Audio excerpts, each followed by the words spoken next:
we want you to come by, say hi this morning, and donate. But we've got the party started already. You can see several people inside this bloodmobile, but we did save some seats for you. But we've got our Megan Solensky here this morning. She is already donating blood. Megan, I'm going to do this a little bit later. It's something that I've done for about 20 years now. I really believe it's important, but I want to know what brought you here this morning. Well, this is my first time donating, and it was super convenient. It was right outside my place of work, but right here on State Street, everyone being able to drive right by, and this mobile is just the coolest thing ever, so I thought I'd come out and give it a try. Do you feel like you're well cared for this morning? I do. They gave me juice, and they made the process super simple. All I had to do was scan a QR code, answer a couple questions, and here I am. How do you feel knowing that you're going to save a few lives by what you're doing? It feels great. I mean, it's a pretty simple process as long as you can get past the needle. So I was like, I'm glad I can help people out and just sit here and drink some juice. I love it. Thanks, Megan, for donating and for chatting with us. I will share my secret with you. Don't look at the needle. It'll be fun. Come say hi to me and to Mark. He'll be out here next. And Mark, we'll send it back to you in the studio. We'll see you again real soon, guys. This morning on the third hour of today, we're counting down 6 months until the Paris Summer Olympics. Plus, John Cena is live in Studio 1A, and you're going to love what we have in store for a special Superfood Friday. All that and more coming up this morning on the third hour of today.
Back with you now, 5:17 on this Friday morning. Right here in Pennsylvania, lawmakers are focused on preventing foreign ownership of farmland.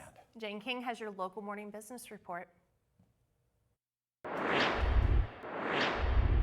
Good morning. Pennsylvania farmland could be further protected from becoming property owned by foreign actors if a proposed bill in the State House is passed. Currently, the Agricultural Land Acquisition by Aliens law prohibits people who are not United States residents and foreign governments from purchasing more than 100 acres of farmland in Pennsylvania. The new bills would expand on that. The Pennsylvania bills also prevent foreign ownership of critical infrastructure. Well, New York is making moves to protect freelancers. The state enacted sweeping changes to independent hiring. The Freelance Isn't Free Act imposes contract, payment, record keeping, and anti-discrimination requirements on companies that hire freelancers. While the U.S. has pulled further ahead of China in the race for the world's biggest economy, that's thanks in part to the vibrant American consumer. China was expected to overtake the U.S. economy over the next decade or so, but instead, the world's two largest economies are getting further apart. China has not recovered from the pandemic shutdowns. And a government agency warned 39 funeral homes across the U.S. they'll risk hefty penalties if they fail to disclose accurate pricing information to customers. The Federal Trade Commission conducted an undercover phone sweep of more than 250 funeral homes, placing calls to obtain pricing information. And they did. Some of these funeral homes refused to answer questions about prices or gave inconsistent information about identical services. Well, the S&P 500 hit another record, fifth day in a row. Stocks were powered by a stronger than expected report on economic growth. That did include both government as well as consumer spending. From the NASDAQ market site, I'm Jane King with your local morning business report. All right, 5:20, it is still January, but tax day, April 15th. Yeah, it'll be here before we know it, and there are some significant changes this year that could mean more money in your wallet. Now you have my attention. Yeah. Jen Sullivan explains ways to earn a bigger tax refund in today's Consumer Watch. You may be receiving your W-2 form soon if you haven't already. And while the tax deadline is still a few months away, tax experts recommend filing your taxes early. Get your taxes in. As you begin to fill out your 2023 taxes, you may notice some differences. The IRS made several changes to the income tax brackets to help adjust for inflation. They adjust certain tax benefits every year, but for tax year 2023 is the most they've been adjusted up in decades. This means you may end up with a bigger refund. Here's why. In 2022, a person filing as single, earning between $41,766 to $89,075, paid 22% of their income to the IRS. In 2023, though, that tax bracket jumped to $44,726 to $95,375. That's a 7% change. Other changes? The amount of money you can claim in energy credits. We always had the electric vehicle credit for up to $7,500, but there's also a credit for used electric vehicles now up to $4,000. If you've made energy efficient improvements to your home, like installing new windows, you can also claim up to $1,200 in credits with no lifetime limits, instead of $500, which is what it was previously. There's also changes in tax credits for families. If you're a family with 3 kids, it's $7,430. So how much money can you expect to receive back? Last year, the IRS says the average refund was $3,039. But with the tax bracket changes, you can expect more. For Consumer Watch, I'm Jen Sullivan.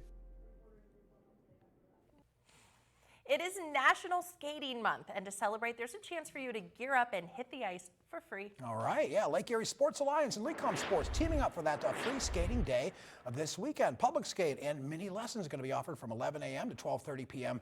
at the Lecom Sports Park come Sunday. You can pre-register on the Lecom Sports Park app to reserve your spot, but you want to sign up fast. They tell us the spots are filling up quickly. Again, that Skate for Free Day coming up Sunday, January 28th.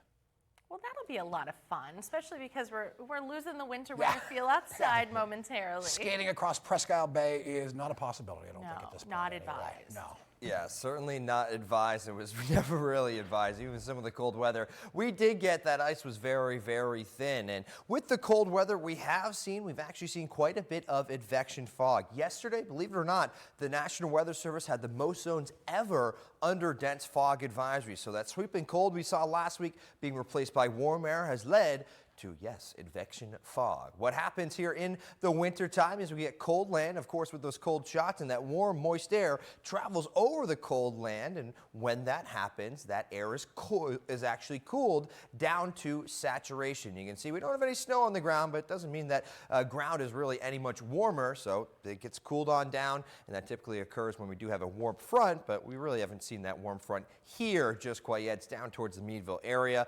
As you can see this morning, visibility not too bad, only around 2 miles. So compared to yesterday when we were under a mile, under a half mile, it's some major improvements. You can see there could be a little bit some lingering fog through our daytime, but as we head into tonight, it looks to be a little bit more in the way of widespread fog, and that does continue into our Saturday morning as well, but improvements for Saturday afternoon. Just take it slow, still a bit of fog in the next 48 hours. More new local forecast coming up at the 5:30 half hour.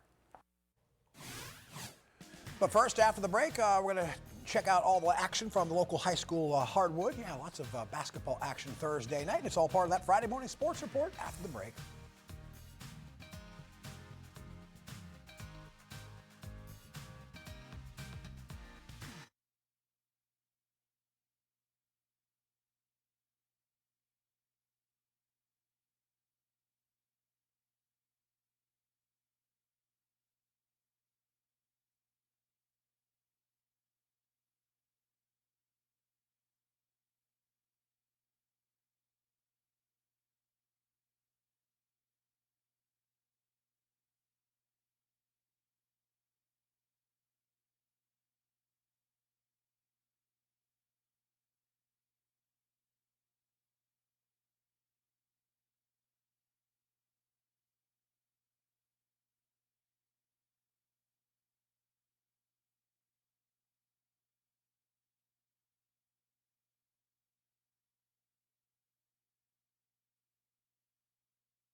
From the Erie Sports Now team, here's John Leidick.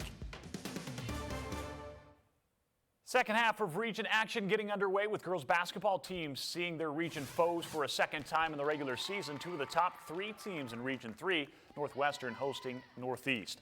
Gigi Gaston down the lane for the early two. She had 9 of the first half. Other end, Chloe Yazam back with a triple try. Early lead for the Wildcats by 4. Great passing here. Northwestern finds Michaela Presser-Palmer, who gets loose underneath. She had 10 in the first half. Then Gaston, the steal, headed for the fast break and one. She had a team high 13. Then Riley Schwartz popping out for 2 here of her 8 on the evening. And then Michaela Presser-Palmer going back to work this time. Baseline drops home 2 of her game high 20. Second half, more from Northwestern. Taylor Stagel drills the 3 ball. She added 8. Wildcats 7-1 in the region with a 50-22 victory. And the city showdown is Cathedral Prep travel to Erie High in Region 6 action. Ramblers go to work down low. Addie Beal setting up shop where she usually does. Going to work between 2 defenders. Same block, same result as Beal. The board on the first miss and then the bucket to finish off the play. Off a steal, McKenna Valone in transition. Stop, pop from the elbow for 2. And then the Royals starting to cut into it a little bit. Ariana Reap, who finds Andrea Nevins for the and one play as it drops. Beal on the outlet. She's there and tough to stop on the night. She had 19 for the Ramblers for the junior. Then Lena Walls from the stripe for 2. She added 14. Prep remains perfect in region action, 49-22. That's your morning sports. Have a great day.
This is Erie News Now.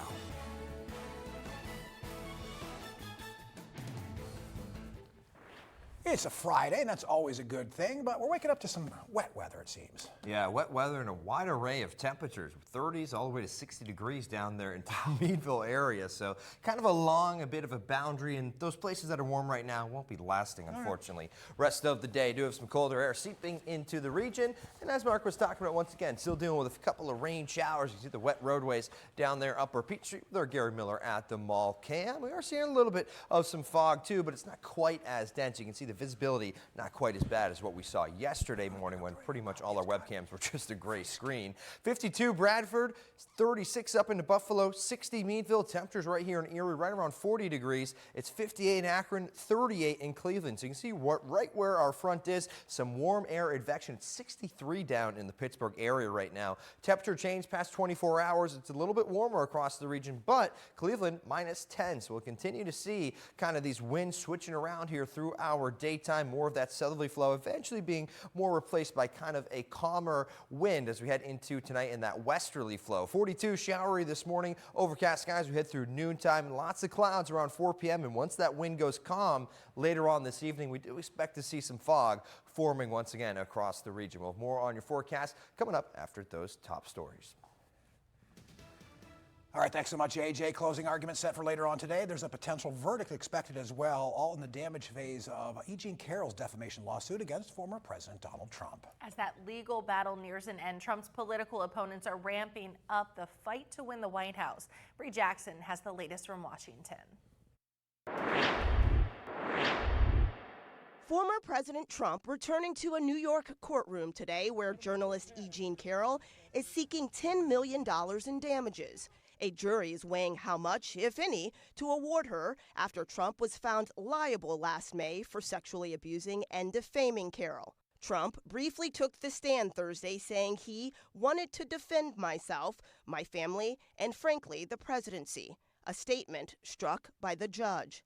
The courtroom clash comes as the former president eyes the GOP nomination. I want to thank everybody. Trump threatening to blacklist donors who contribute to his GOP challenger, Nikki Haley. The former UN ambassador's campaign raising money off the warning and resisting calls to drop out of the race. Instead, vowing to fight on. We've only had 2 states that have voted. We got 48 more that deserve to vote. Looking to shore up support in Wisconsin, President Biden touted infrastructure investments and his priorities. I promise to be a president for all Americans, whether you voted for me or didn't vote for me. Biden and Haley focusing on making their case to voters. Trump fighting court cases and firing up his base. In Washington, Bree Jackson, NBC News. 5:32 today, Alaska Airlines is expected to resume flights of its Boeing 737 MAX 9 jets, and it comes about 3 weeks after the FAA grounded those planes after that pretty scary mid-air incident. Yeah, that's right. A door plug blew out minutes after takeoff. That terrifying ordeal over Portland, Oregon prompted the FAA to temporarily ground that Boeing model nationwide, allowing for some safety inspections to happen. The NTSB continues to probe the incident. Investigators will return to the Boeing plant in Washington today. Boeing halted production of the 737 MAX for a safety stand-down factory, with more pauses planned at other production facilities in the coming weeks as well. United Airlines is also expected to resume flights on the 737 MAX 9 this weekend. Continuing coverage from Erie News Now, and a story we first told you about Thursday. Yeah, what started out as a suspicious death investigation, that's where it sat yesterday morning. Well, it's now officially a homicide up in western New York, where police are looking for tips from the public as they try and track down the killer of a Buffalo man who was found dead in a Jamestown apartment. Police up in Jamestown tell Erie News Now their officers found 28-year-old Marlon Clay dead in one of the units of the Parkview apartment complex on West 4th Street. They are staying pretty tight-lipped about the whole thing this morning, not revealing the suspected cause of death or why they believe Clay was in Jamestown. Anybody with information regarding Clay's death, though, is asked to call the Jamestown Police Department tip line. That number on your screen, 716-483-8477.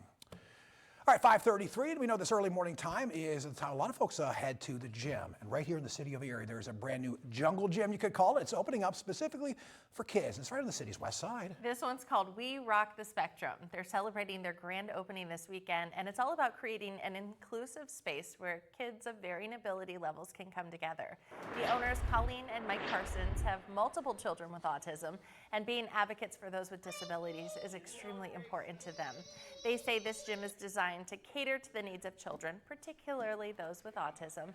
We Rock the Spectrum hopes to give kids a place to play with a purpose, meaning they're able to use their senses to grow and learn. The gym offers crash mats and crash pillows, indoor play structures, sensory-based toys and equipment, along with some arts and craft areas too. Everyone's different, and it might look different the way that they have fun, but we all want to have fun, and we all want people to be nice to us. We Rock the Spectrum's grand opening is at 10 o'clock Saturday morning.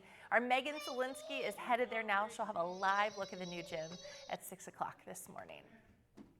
The fight over Erie County tax dollars for what one councilman calls the county's 2 most vulnerable populations took center stage at a meeting last night. Yeah, Erie County Council's Finance Committee met to talk about potentially giving $1.5 million to Erie County's Diversity, Equity, and Inclusion Commission. Yeah, the DEI. They also discussed giving out $1 million tax dollars to Erie County Care Management for a homeless project.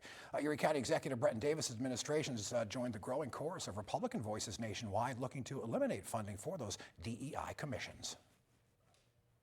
We state the claim or put out the arguments on why, not just DIC, but the homeless money, the 2 most vulnerable populations in the county. We're not going to just send $1.5 million out to an organization who has failed in the past to leverage their money as they were told and spend a lot of money on legal fees, director salaries, and other things like that.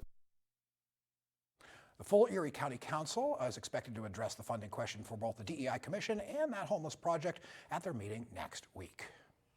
For most of us, our preparations for April's total solar eclipse involve making sure we've got a special pair of those glasses and figuring out where we're going to watch it. Item number 2. But up in Chautauqua County, they're going a little bit further with their eclipse preparations. We're talking close to $200,000 tax money worth of eclipse preps. $994,350 to be exact. All comes out of a report in the Jamestown Post-Journal after a meeting of the Chautauqua County legislature this week.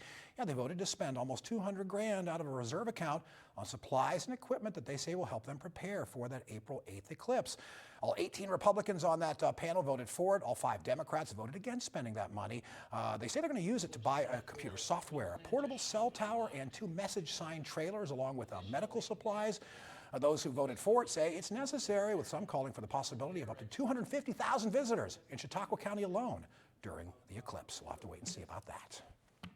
Now it's a furry 4-legged takeover coming to Erie's Bayfront Convention Center this weekend. Yeah, it's going to the dogs, right? That's what we always love to say. But yeah, there may be a little fur flying as well down at the BCC, but only for some of the last-minute grooming ahead of the Erie Kennel Club's annual dog show. Yeah, we're talking more than 150 different breeds and more than 1,000 dogs all together. Those dogs, their handlers, going to be competing in obedience and rally categories, along with, of course, that best in show category.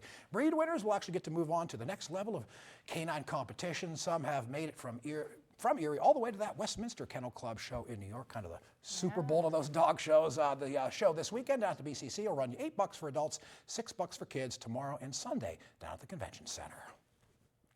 I love seeing all those dogs. Oh, I don't yeah. care what kind of dogs they are. It's just fun to watch. Yeah, we love the breed-specific dogs. We love the so-called mutts as well. Yeah, as long as they've got fur. Tails We love wagging. them. Exactly. So that'll be a fun time down at the Convention Center this weekend once you're inside and dry, I suppose, AJ. Yeah, certainly. Going to be a bit of a dreary start here to the weekend, and then tracking a little rain, snow for our Sunday. Nothing too impactful, but definitely a little more active. It has been quite an active couple of weeks here, and we're kind of keeping that trend going, unfortunately. Heading for the weekend, you can see a couple of drops on our lens. Oliver's rooftop cam, the green, yellow bars, trading places over the course of these next few hours. So we are expecting a few more of those showers kind of linger through our morning hours. You can see the glisten down there on Dobbins Landing, so a sign of that precip coming down, as well as the drops on the lens. Few showers, patchy fog, a little bit cooler than what we saw yesterday. Temperatures relatively steady through our daytime. Thinking upper 30s here for the lake shore. We've pretty much already reached our high temperature. 42 for that high. How's about 61 down into the Meadville area? That pretty much already happened as well.